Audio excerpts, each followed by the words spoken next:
맘의 눈을 여소서 내 맘의 눈을 열어 주 보게 하소서 주 보게 하소서 내 맘의 눈을 여소서 내 맘의 눈을 열어 주 보게 하소서 주 보게 하소서 내 맘의 눈을 여소서 내 맘의 눈을 여소서 내 맘의 눈을 열어 주 보게 하소서 주 보게 하소서 내 맘의 눈을 여소서 내 맘의 눈을 열어 주 보게 하소서 주 보게 하소서 주 이름 높이 들리고 영광의 빛 비춰주시며 권능 넘치길 보기 원하네 거룩 거룩 내 맘에 눈을 여소서 내 맘의 눈을 여소서 내 맘의 눈을 열어 주 보게 하소서 주 보게 하소서 내 맘의 눈을 여소서 내 맘의 눈을 열어 주 보게 하소서 주 보게 하소서 주 이름 높이 들리고 영광의 빛 비춰주시며 권능 넘치길 보기 원하네 거룩한 주 이름 높이 들리고 영광의 빛 비춰주시며 아멘 권능 넘치길 보기 원하네 거룩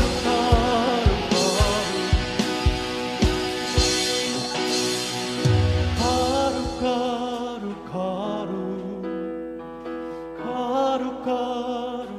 여러분 목소리로 거룩 주 보게 하소서 거룩 거룩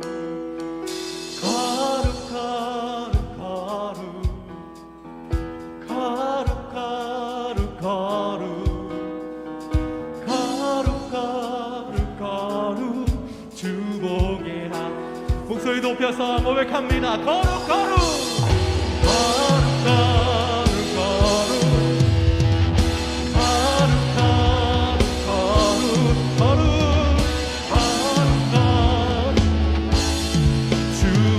한 번 더 고백합시다. 거룩하신 주님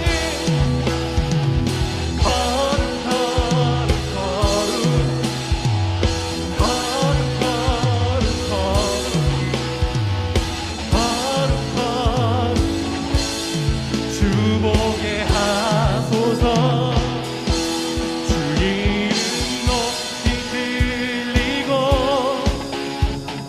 영광의 빛 비춰주시며 권능 넘치길 보기 원하네 거룩 내 맘의 눈을 여소서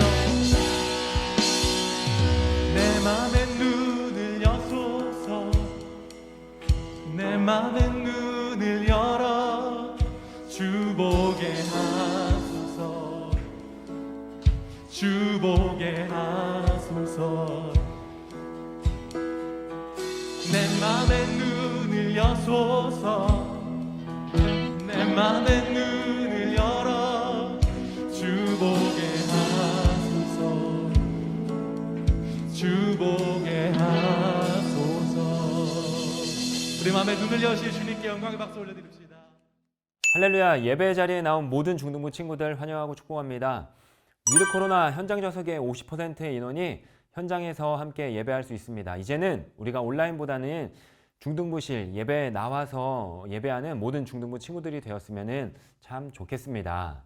오늘 말씀에 등장하는 주인공은 세상의 모든 것을 다 가진 사람입니다. 돈, 명예, 권력, 모든 것을 누릴 수 있었던 사람이었습니다. 그런데 우리가 말씀을 통해 볼 수 있는 것은 그가 여전히 공허하고 또 그가 여전히 목마르다라는 것이죠.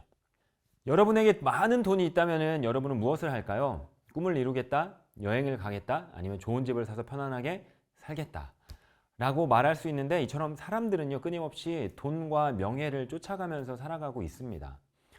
어느 정도 돈이 있으면 만족할 거다라고 생각을 하는데, 막상 그 자리에 가보면요 공허함이 찾아오고, 또 이러다가 나이를 먹고 할머니나 할아버지가 되는 거 아닌가라고 생각을 하면서 정작 무엇이 중요한지 모른 채 살아가고 있는 것이죠. 만약에 예수님이 이 땅 위에 계셨다면 이 부분을 묻고 답하면 되는데, 안타까운 거는 우리가 예수님한테 직접 물어볼 수 없다라는 것이죠. 예수님이 살던 그 당시에도요 동일한 고민을 하였던 한 사람이 있었는데, 그 사람이 바로 니고데모였습니다. 오늘 본문 1절과 4절을 살펴보면 이렇게 나와 있습니다. 그런데 바리새인 중에 니고데모라 하는 사람이 있으나 유대인의 지도자라. 니고데모가 이르되 사람이 늙으면 어떻게 날 수 있사옵나이까? 두 번째 모태에 들어갔다가 날 수 있사옵나이까? 오늘 본문에 니고데모가 나옵니다. 이 니고데모의 특징은 바리새파 사람입니다. 우리가 생각했을 때 이 바리새파 하면은 악역이 떠오를 수 있는데, 이 당시 바리새파 사람들은요 존경을 받던 사람들이에요. 말씀을 철저하게 믿고 따르며 살아갔던 사람이기 때문이죠.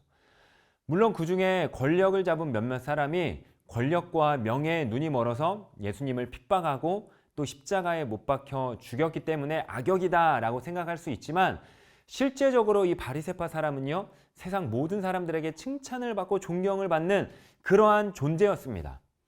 또 니고데모는 유대 공의회의 지도자였습니다. 그래서 명예도 있었던 사람이죠. 권력, 명예, 돈, 이 모든 것들을 가지고 있었습니다. 그런데 그 내면적의 공허함을 느끼고 있었던 사람, 사람들 앞에 섰지만 마음 한켠에는 불안함이 있었던 것이죠. 그래서 그 삶의 한켠에 늘 어두움이 짙게 깔려있고 또 캄캄한 밤을 보내고 있었던 한 사람이 바로 니고데모였습니다.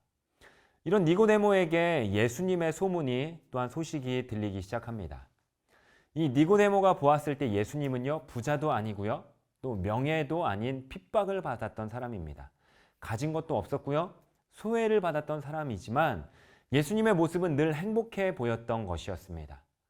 이러한 예수님의 소문과 모습을 보았을 때 진짜 행복은 내 안에 있는 것이 아니라 예수 그리스도, 예수님 안에 있다는 것을 깨닫고 한밤중에 예수님을 찾아갑니다.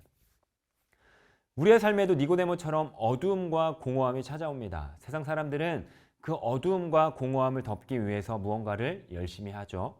공부를 열심히 한다든지 게임을 열심히 한다든지 아니면 유튜브 영상을 보든지 놀든지 아니면 그냥 열심히 살자라고 말할 때가 많이 있습니다. 그러나 우리는 근본적인 물음에 니고데모처럼 예수님께 나아갈 수 있어야 한다라는 것입니다. 사랑하는 중등부 친구들, 여러분의 핸드폰이 고장났습니다. 문제가 생겼습니다. 그러면은 목사님한테 가지고 올까요? 목사님, 핸드폰이 고장났는데 이 핸드폰 좀 고쳐주세요 라고 말하면서요. 근데 정작 저는 고치지 못해요. 이 핸드폰을 고치기 위해서는 그걸 만들었던 회사의 공장에 가지고 가서 고쳐야 되는 것입니다. 우리의 영혼도 똑같습니다. 우리의 영혼 가운데 공허함과 이상이 생겼을 때 난 이상이 없다, 고장나지 않았다, 이게 아니라 우리의 본사에 들어가야 되는 것이에요. 나를 창조하셨던 예수님께로 말입니다. 사랑하는 중등부 친구들, 절망의 자리에 머무르지 않기 바랍니다. 답이 보이지 않는다면은 우리는 예수님의 상담을 통해서 예배의 자리, 또 기도의 자리, 또 말씀의 자리로 나아가는 중등부 친구들이 되기를 소망합니다. 이 공허했던 밤 니고데모가 예수님을 찾아갔던 것처럼 우리도 예수님께 나아가야 하는 것입니다. 예수님과 마주한 이 니고데모는 세상 그 누구도 답을 해주지 않았던 그 대답을 예수님이 해주십니다.